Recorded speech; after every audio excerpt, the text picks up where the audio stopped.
Violet and Scarlet. Yeah. So I guess we didn't really Gen 10 will be Mustard and Plum. Mustard and Plum.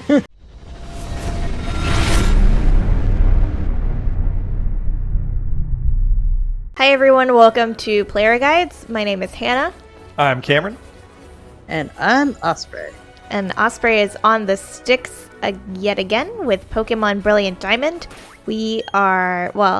He is going to do a little bit of grinding, level up some of these Pokemon. We completed Victory Road, but we want to level up before fighting the League of Legends. What is it? I like it. Yeah. Before taking on the League of Legends. I don't know, man. The Elite Four? Is that what it was? Yes. My bad. Yep. League of Legends sounds cooler, though. I regret nothing. And this will be your second League of... your second... It's catching on! Yeah. It'll be your second Elite Four battle, Hannah, because they weren't an Elite Four in Ultra Moon, but then you did fight them in Sword and Shield. I did. So Violet and Scarlet. Yeah. So I guess we didn't really Gen 10 will be Mustard and Plum. Mustard and Plum. Everybody with like a bunch of people with the whole Legends Arceus thing, we're like, it's gonna take place in a India region next because of some stuff in Legends Arceus, but Oh, it would have been neat. I will say, I mean, we've gotten Japan, we've gotten European countries, and then we got Hawaii as regions to be based off of. Seeing somewhere like in the Middle East or another Asian country that's not Japan, or maybe like based off of an African culture or a South American culture. Oh, that would be cool. And that's where I got kind of excited, thinking that they were doing like Mexican or South American game, just based on the fact that it was, I think somewhere the rumors were there that it was oh, jeez. the Spanish language was referenced there, so like they got that part right. It's just Spain. So that was that Fissure? He fucked us up with the Fissure? Yeah. I mean, fucking RNGesus for making that move hit. What is it? It's got like a 20% accuracy rate. I don't remember off the top of my head. But since the point is to get some of these Pokemon caught up in level, I'm not against using a revive. Yeah, it makes sense. Get Guppy the XP. I like the little noises that Hippopotas makes. Yeah. Sounds like Ollie. I kind of resent this Hippopotas. Keeps using slack off to get health back, and I'm just like, I just want to sweep through you. Mm-hmm. Yeah. Yeah, I think it's been a pretty chill week for us. We didn't really do the week updates on the first episode of the session like we normally do, because we had Pokemon news to talk about. Hannah, what have you been up to this week? Not exercising like I should be, and work has been fairly busy, but for the most part it's been good. And working on selling my car, so that'll be going on the market here pretty soon, I think. Yeah, it's all ready for it. Yep. All cleaned up and everything. Yep. You've actually gotten like several calls from dealerships. Well, yeah, because we got the Kelly Blue Book value, so I had to put in my information, and as soon as I did that, the dealerships were like, we want your car. Sell it to us. So, yeah. What about you, Cameron? What did I... Oh, I got a promotion at work. Congrats. Nice. Yeah, I'm gonna be lead engineer, which I'm excited for. Finally got her to watch Blade Runner, which I was super excited about. That's been since we started dating. Yeah, it's been I've been evangelizing that movie. Hannah, yeah. How much did you hate it? I didn't hate it. I was pleasantly surprised with enjoying it. It's pretty great. It was a well done film. And you have, I think, the most unique fan theory about that movie that it's a theory about the plot and characters that I've never heard voiced before. I guess, Osprey, do you care about Blade Runner spoilers? I've seen Blade Runner. Oh, sweet. So I guess before we get into Hannah's idea, what were your thoughts on Blade Runner? I barely remember it, and I recall not being very impressed. Gotcha.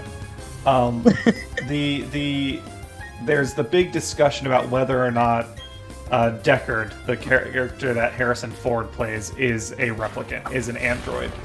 And then Hannah picked up on a different thing. What's your theory, Hannah? So my theory is that Deckard is not a replicant, that he knew that Rachel was a replicant the entire time, and that... When you say entire time, like before he met her? Or from the time he ran the test? From the time he ran the test. That's not a theory. That's like, he figures that out in the movie. He says that. And then, what Edward James Olmos's character is a replicant. Yeah, this like, the random side partner character in the movie is the replicant, apparently, according to Hannah. Yeah. So get in the comments with your own Blade Runner theories. My goal now is Hannah enjoyed Blade Runner, and at some point we'll watch 2049. Because I think you'll like 2049 even more than you did Blade Runner. I want to look up whatever the origami thing was supposed to be. One of the most perplexing debates around Harrison Ford's protagonist, Deckard, in the original film has been whether Deckard is a human or a replicant. I still maintain that Deckard is a human. If Deckard is indeed a replicant, then it's apparent that his fellow LAPD officer Gaff fed him his memories. I think Gaff's the replicant. Why, though? The origami unicorn, which he makes at the end, bears testimony to this theory. I didn't get the unicorn thing. What do you mean? Well, there was only the one unicorn in the version that you and I watched. Harrison Ford has a dream about a unicorn. Yeah, I thought that was like some weird symbolism thing. And then Gaff places an origami unicorn at his apartment at the end of the movie. I didn't pick up on that at all.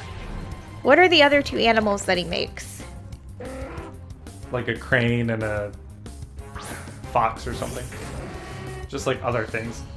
They're just in that clearly means something. I think they would mean something, and they don't. It's set up and payoff. They're setting up the fact that he makes these origami animals so that it's not surprising when he places one in Harrison Ford's apartment.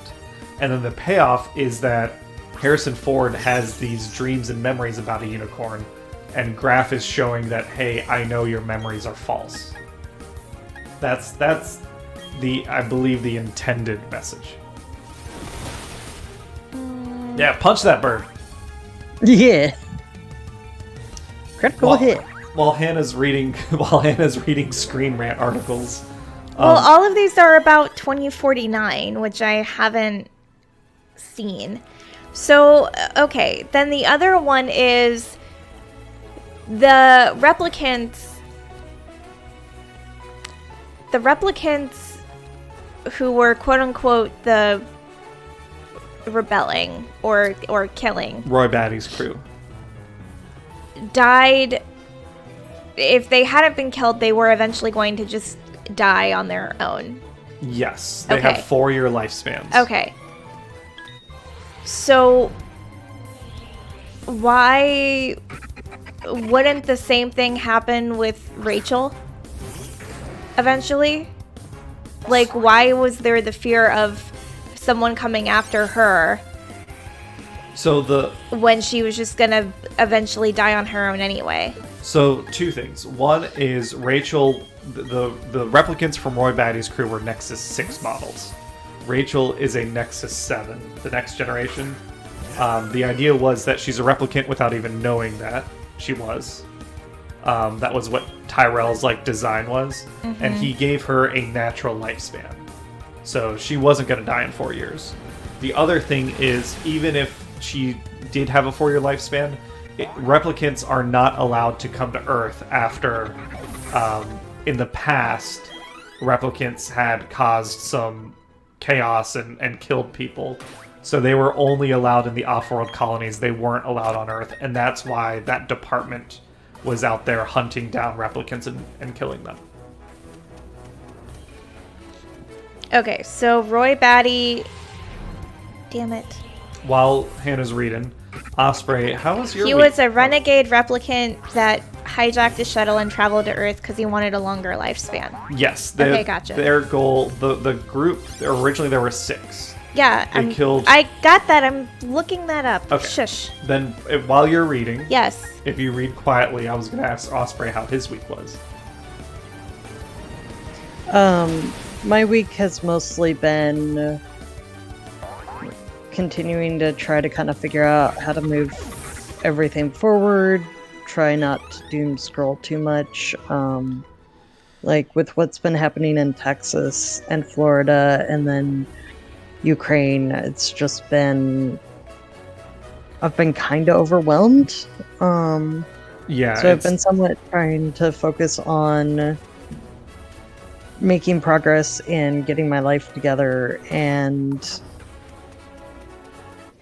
kind of throwing myself a little bit into my games to try to not despair.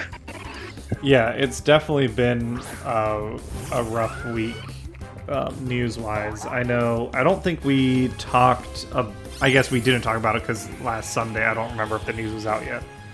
But yeah, Texas is... I guess, I don't know if they've passed them yet, but they've proposed some really fucking draconian anti-trans laws that are targeting children. So what happened was Governor Newsom... Abbott? I think his name's Abbott. Yeah, the piece of shit. Yeah, I'm getting words mixed up. Basically said that under the current laws, trans affirmative care is considered child abuse according to the state of Texas. Multiple district attorneys have come out and said that they will not prosecute. Basically telling the governor, no, that's not how this is going to work.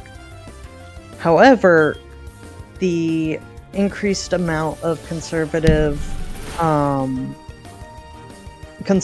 encouraging state aggression against trans people makes me very uncomfortable about my future as someone who is trans. And like, a lot of us already get murdered by people, so I kind of don't want somebody encouraging that even more. Yeah, it's super fucked up, and it's really dangerous, and it's based on nothing but like religious hate. Yeah, and how much do you know about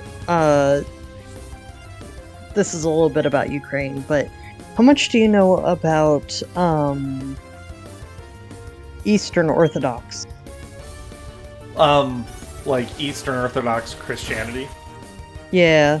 Not a ton. I didn't grow up in a Christian house, and my observations of Christianity come from the outside. I know that what the Eastern Orthodoxy has their own pope called the Patriarch, and are they based in Greece or are they based? No, Greek Orthodox is its own thing. Is Eastern Orthodox based in Russia? I think the Russian, if I recall correctly, the Russian Orthodox Church shares most of the theology with the Eastern Orthodox. However, the significant thing is that in both of them, cremation is forbidden. And I also found out that for Muslims, cremation is also forbidden. Yeah. So Putin is putting a lot of soldiers that are Russian and Eastern Orthodox troops out, and the Chechenian troops that Russia sent were Muslim, from what I understand. Yes. In the invading force in Ukraine, there are mobile crematoriums, which is forbidden in both religions. Yeah, it's essentially religious terrorism. They're trying to get Ukrainian troops to surrender because they want to avoid their body being destroyed. Well, it's not like, from what I understand, it's to hide the casualties. He just like the level of that too. casualty. Yeah. He doesn't care if he does that to his own troops. Oh, well, Like, yeah, that's true. Eastern Orthodox and Russian Orthodox priests aren't allowed to do rites on someone they know is going to be cremated. That's interesting. Like, at all. Yeah, I know there's protesting going on in Russia against the invasion. I have not heard if the church is involved. The only, like I said, I'm not super familiar with Russian religious politics. The only thing I really know is when it intersects with Russia's like recent rise in anti-LGBT plus political violence. So I don't know how like the Russian Orthodoxy has reacted to the invasion. I kind of assumed that they were pretty tight with the political leadership, but maybe that's not true. I'm hesitant because I recognize that clearly what Russia is doing is wrong. But I'm not an expert, right? I don't have all the research, so I don't want to just like throw my opinion out there of, well, this is what we should be doing, because I don't fucking know. Well, but I am curious. What I was curious about was if over the decades, instead of, and again, I can't speak for other countries, but for the U.S., if over the decades the U.S. spent in Afghanistan and the fake war in Iraq, if we had been focused on what Putin was building and doing at that time, if the Ukraine invasion today would have even occurred, or if there would have been a better way to prevent it. I think that the invasions of Iraq and Afghanistan, and I'm not saying that Saddam Hussein shouldn't have gone. He should have. I'm saying our reason for going into Iraq was fake. No, I don't know that the same sorts of resources could have been applied to managing Russia's expansionist policies. I think part of the problem is, like, Russia is a dictatorship. Vladimir Putin gets to tell the army where to go, and they'll go there. Mm-hmm. So unless someone like took him out specifically, or did a preemptive military intervention in Russia, this is something that was going to happen. I guess that's another thing that I'm curious about is with the U.S. God, I don't want our video to get flagged for anything, but with the majority of the U.S. being all, we need to bring democracy to other countries, we need to fix other countries, we need to stop the oppressor, right?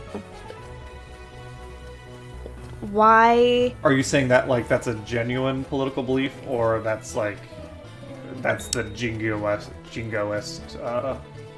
language that we use? I think it's a little bit of both. Okay.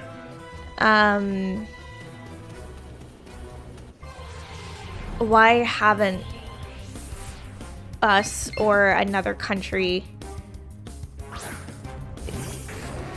taken steps to possibly go after Putin? So a lot of that is because of some of the remnants of the Cold War. a lot of that has to do with the fact that Russia has a lot of nukes. Mhm. And the international community has been really trying to avoid the possibility of nuclear war. Yes.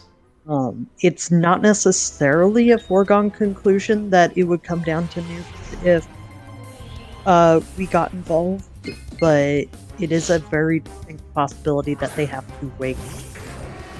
That, and right now, under Vladimir Putin, there is one person to negotiate with nuclear power. The risk of taking out the central government and then Russia fractioning off into smaller countries that are each their own smaller nuclear power that would have to be managed is very real. And my other thought too was, I guess, what if the Tsars hadn't fucked up as badly as they did, and we're still Way back in like the 1800s. yeah, and we're still in power to this day, if things would have been different with Ukraine also. Like if there had never been a Vladimir Putin. We need like a Eastern European political expert. I don't know enough Russian history to. Also, starting to get into what could have been territory. Yeah. There's not as much value in hypotheticals like that. No, I know, but it's like the same. I don't know. I think about that though with like with the issue with global warming and climate change. If we had all listened to Al Gore way back when, instead of brushing him off like he was a crazy person and didn't know what he was talking about. You know what I mean? Well, like, I don't think of that where was we the could be with climate situation. change. I think a majority of American citizens were listening, and we were doing what we could on a personal level, but it's just that's not enough to offset the enormous amounts of pollution that the, top 100 corporations in the world put out, and they are profit-minded, unfortunately. Like,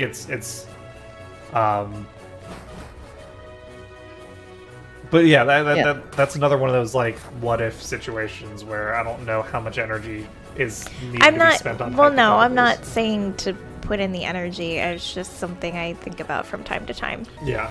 I don't understand either why... Oh, fuck. Look at that explosion. Why... Oh, that's a bit of an anticlimactic. Yeah. I don't understand why there was Slap. such a delay to get Ukraine... Like, Ukraine is still not part of NATO. So there's math being done on, like, essentially NATO would be, on some level, okay letting Ukraine hang to avoid a nuclear confrontation with Russia. Like, that's like, math that they've done. So Ukraine actually tried to become a part of NATO a while ago. Right. And NATO went, we don't want to antagonize Russia, which is part of why when Russia was like, we're trying to defend our borders from NATO, a bunch of people rolled their eyes. Well, yeah. Because we literally did things to try to allow them to feel more secure. Yeah. There's a group, there's people online that are somehow taking Russia's side in this and saying that they're defending themselves from NATO and Western imperialism. Yeah, those guys are idiots. Western imperialism is absolutely a thing, and it's a problem, and it's the decision-making that came into what happened in Iraq and Afghanistan. This is 100% just Russian imperialism. Yeah. It's just the other guys doing the same thing. Yeah. And this is also one of the most documented wars in... Well, this is the most documented war in history. Yeah. So we have a lot more of the actual stories and evidence of the average person what's happening. has a more access to videos of war crimes and evidence thereof. Which is kind of, I think, gonna wake more people up about it. Fingers crossed. It's also, I mean, there's whole new avenues for misinformation, so we'll see. So if you're out there, do your best to stay informed. Don't try to avoid the doom scrolling. It's a very real thing. It takes its mental toll. Help out where you can. If you're watching this and we still haven't announced some sort of charity effort, it's probably because we're still looking for a good group. Genuine charity We that's believe not... the cause. We need a registered 501c3 Yeah. that we can support. So please leave your comments and suggestions for us to investigate. But at that, I think we're gonna call this an episode, and we'll catch you on the next one. I think this was some good real talk, but we'll make the next one a little more cheerful, because I think we need a little bit of that right now. Yeah. Thanks again for playing with us, everyone. Thanks, everyone. See you next time.